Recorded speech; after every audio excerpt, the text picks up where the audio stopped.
I keep screwing this up, trying to make this full screen. Sorry. Trying to build a landing page that I already built in Fire Studio.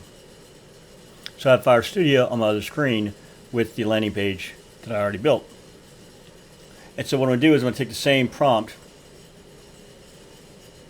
that I used to create that one, which I made in Claude. So I'm going to go and get the artifact from Claude, post it into chez Zev, and see what he can cook up for us. Oui, oui, madame, or sister. That is bad French, I know. Like, my French goes into like some Middle Eastern and Spanish for some reason. So I'm teaching a class on Wednesday on prompting, and I had issues with my first landing page that I was doing for it, and it's just coming up on just Wednesday, right? So I need to get this out in like today, in the next hour, so the folks can sign up, because this was created for some folks that wanted some understanding on how to use ChatGPT and code, okay? And I want them to be able to like understand that it's more than just ChatGPT. They just need to learn how to prompt, meaning talk to the language model so that they can get the best output from that language model. So here we go. Let's do this. And see what the chef can cook up. Yeah, so it's for people that have no tech knowledge, no coding skills, because I have none. And I've been trying to do this for like 2 weeks, get this landing page done, but I've been having to do other things that are... See, I think they're cheating me by having me do this thing again.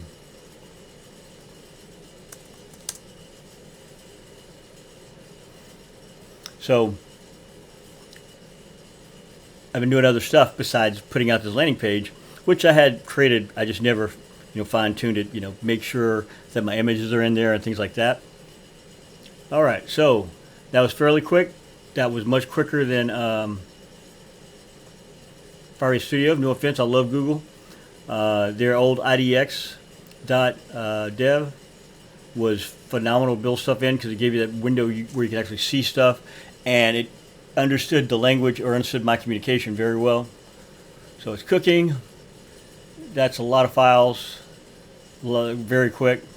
Now I have another landing page where I hooked it up to PayPal and Airtable at the same time. So PayPal, obviously, we know, is the solution for payments that's not Stripe, because Stripe is horrible when it comes to giving out refunds, and they make you wait 2 weeks to get paid sometimes if it's a new portal that you connected to, even though it's the same bank account, the same client, just a different portal. It makes no sense. And Airtable, which is a free database that, if you don't already know, is a free database that allows you to do so much more than you could with Excel. And the reason I say that, because with Airtable, and I've been using that for close to 10 years now, you don't have to know how to code or know anything about SQL to manipulate your data.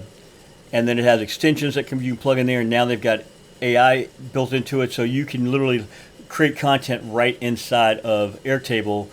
So have a content calendar and have a schedule and have it created right in there, and then poof, you have your content to be scheduled to go out. It's already created. You've approved it. I mean, it's phenomenal. Let's see what our preview looks like, if it's got one. Okay, it's not ready yet. It's still using up all my points on all my tokens with Anthropic.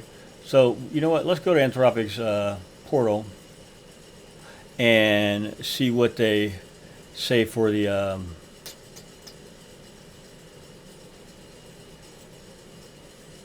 usage on this bad boy. Because I just set up this API key, and I want to see what it says for billing.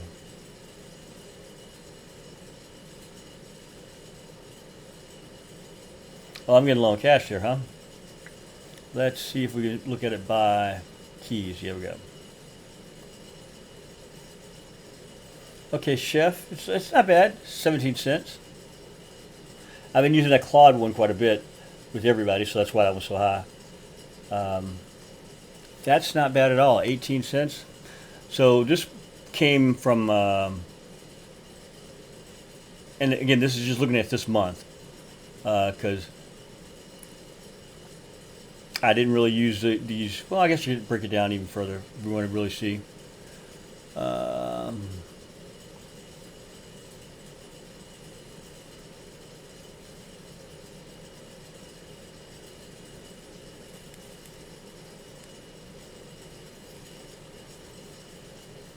Okay, so it was using 3.5. That's what they use as opposed to 3.7. Huh, that's interesting. Holy crap. That's a lot of tokens that it output from this morning. Oh no, from right now. Holy shoot. First time it tried, it failed. Second time, so it's doing some work. It's doing some serious work. Wow. So these are from oh boy yesterday. When I say oh boy, I mean these are from Firebase. Me building the application with Firebase. Look at the input tokens versus output tokens. That's phenomenal. Like significantly less input tokens. Granted, inputs aren't as expensive as output, but you know, it's not. It's able to be pretty precise with what it instructs the model to use. I mean, I'm looking at these tokens, and I'm sitting here thinking, are they the same? I need to look and see the timing because it did 50. This is insane. The amount of input tokens that it's used to go back and forth for one program. I mean, that's really it. So, like, what the hell? Just to get that many output tokens? So it's putting all this stuff in there and then coming back with a little. Putting all this stuff in there, coming back with a little. So I'm wondering if it's processing more of it on its side. Wow. Okay, so it's taking all the cache tokens and inputting 4 new ones. Taking all the cache tokens, inputting 4 new ones. What the hell? Like, this, oh my god. That's hilarious. That's an issue that I have with VS Code, is it'll use all these cache tokens, and when you're using Clownaroo, and then you'll hit your limits when you're trying to do something because it sends all those cache tokens back. Okay, let's see how it's doing. Nope, that's the wrong thing. There we go. Holy crap. Not bad. Put the images in. Holy crap. I want to change these images so they're actually bigger. Not bad. Very good. First try. Got to see if those work. Holy crap, that does. Enroll. Boom. Not bad at all. Now to quickly make my edits and put this bastard out. But that was significantly faster than the other guy, Firebase, than these folks. Again, Chef is a winner. Chef is a winner.